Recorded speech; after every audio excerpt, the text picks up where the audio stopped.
WhatsApp guys, it's Mahmud Norton, welcome to my another blog video. তো guys দেখতে পাচ্ছেন এখন এই যে বাসার সামনে আছে গাইজ, এত গরম ভাই, এত গরম গাইজ। দেখতে পাচ্ছেন এই যে আমাদের, যাই হোক আজকে আমরা যাব পুকুরে গোসল করতে, কারণ গাইজ এত গরম।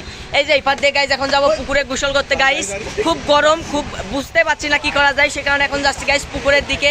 এই যে এদিকে আর এদিকে আমাদের ফুল চমলক্ষ বাহিনী গাইজ আছে। আজকে আমরা পুকুরে যাচ্ছি, এই যে চমলক্ষ আলিফ, চমলক্ষ স্বচ্ছ, চমলক্ষ বাবলু, আমরা সবাই কিন্তু গাইজ আছি। চলুন যাওয়া যাক পুকুরের দিকে। আর এই যে এপার দিয়ে যাবো এখন গাইজ পুকুরে, এদিকে সবাই আছে, এখন আমি যাচ্ছি টুকটুক টুকটুক করে হেঁটে হেঁটে। আর গাইজ ব্লগ করতে যাচ্ছে যে এপার দিয়ে, মানে বিশ্বযুদ্ধ পার করে যাচ্ছি ব্লগ করতে। আমরা কিন্তু সবাই খুবই এক্সাইটেড, কারণ গাইজ এই গরমে, তো গাইজ শুনেন গাইজ, এই গরমে কিন্তু এইবারই পুকুরে নামছে অনেকবার, অনেকে রিকোয়েস্ট করেছেন ভাই আপনাদের গ্রাম দৃশ্যের পুকুরের ব্লগ করেন, তো গাইজ সে কারণে পুকুরের ব্লগে যাচ্ছি। আর গাইজ সেদিনে যে এই গাছটাতে কিন্তু আমি দেখছি গাছের সাথে সাপ পেঁচায় আছে, সেই কারণে গাইজ কিন্তু এই রাস্তা দিয়ে যাতে আমার খুবই ভয় লাগে, তাও কিন্তু এই পার দিয়ে যাচ্ছে মহাযুদ্ধ করে। সামনে গাইজ আমাদের পুকুর, এই যে গাইজ ঠিক কিন্তু এই গাছটাতে কিন্তু সেদিন আমি সাপ দেখছি গাইজ। সাপ মানে গাছের সাথে পেঁচিয়ে আছে গাইজ, খুবই ভয় লাগে কিন্তু আমার সাপ দেখলে। আমি কিছুতে ভয় পাই না, কিন্তু সাপ দেখলে ভাই আমি ওখানে আর নাই, ঝেড়ি পিটে দৌড় মারবো গাইজ। এই যে পুকুরের কাছে চলে আসছে কিন্তু ফাইনালি সবাই, পুকুর। তো গাইজ এখন গিয়ে একটা ঝাঁপ দিব, ফোন তো ওয়াটার প্রুফ না, বুঝেন না, ঝাঁপ যদি দিই তাহলে তো ফোনের অবস্থা 12টা বেজে যাবে।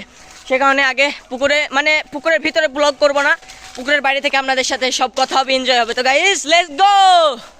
আর গাইজ পুকুরে ব্লগ করতে এসে কিন্তু রোদে পুরো কালো হয়ে গেছে, কারণ গাইজ এমনি আমি কালো মানুষ, দেখতে পাচ্ছেন এমন রোদ, এমন গরমে। যে আমাদের চমলক্ষ বাবলু কিন্তু ফর্সা মানুষ, চমলক্ষই কিন্তু ফর্সা মানুষ, আমিও কিন্তু হালকা পাতলা শ্যামলা।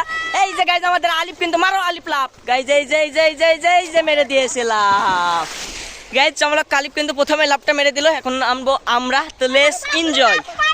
গাইজ আমাদের বাবলু কিন্তু চাচ্ছে লাভ মারতে, মারো গাইজ। এই যে শো গাইজ, এই যে পিছে সবাই আছে, এখন আমি পুকুরের ভিতরে আস্তে আস্তে নামছি গাইজ। পানি কিন্তু অনেকই গরম ভাই, যদি গাইজ যদি ফোনটা হাত থেকে একবার পড়ে আমার কিন্তু অবস্থা গাইজ কাইল হয়ে যাবে গাইজ। ফোন যদি পড়ে গাইজ, ফোন যদি একবার হাত থেকে পড়ে আমার অবস্থা কিন্তু কাইল হয়ে যাবে।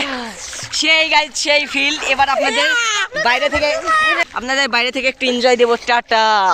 আর গাইজ আমার যে অবস্থা মনে হচ্ছে আর কি সাতালের মতন কি পড়ে আছে, আসলে গাইজ না, কানে একটু হালকা পাতলা পানি গিয়েছিল কয়েকদিন আগে, সে কারণে একটু সমস্যা হয়েছে, সে কারণে গাইজ মাথায় এটা বেঁধে আসে। যাই হোক, এই যে চমলক্ষ বাহিনী, এই যে গাইজ সবাই আমরা গাইজ পুকুরে কিন্তু অনেকক্ষণ ধরে গাইজ আসি, প্রায় 1 ঘন্টা প্লাস হয়ে গেছে যে পুকুরে আসি গাইজ। এমন রোদ, খুব ক্লান্ত, আর একটু গোসল করে নি, তারপর আপনাদের সাথে দেখা হচ্ছে।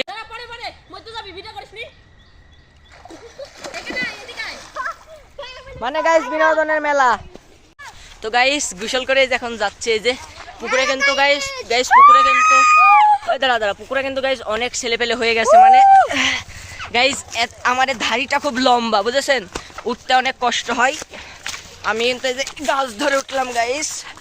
তো গাইজ আজকের ওটি কেমন লাগলো অবশ্যই লাইক কমেন্ট করে জানিয়ে দেবেন। আর গাইজ আরো নিত্য নতুন ব্লগ পেতে আমার চ্যানেলটি সাবস্ক্রাইব করবেন। টাটা বাই বাই, খুদা হাফেজ, লাভ ইউ।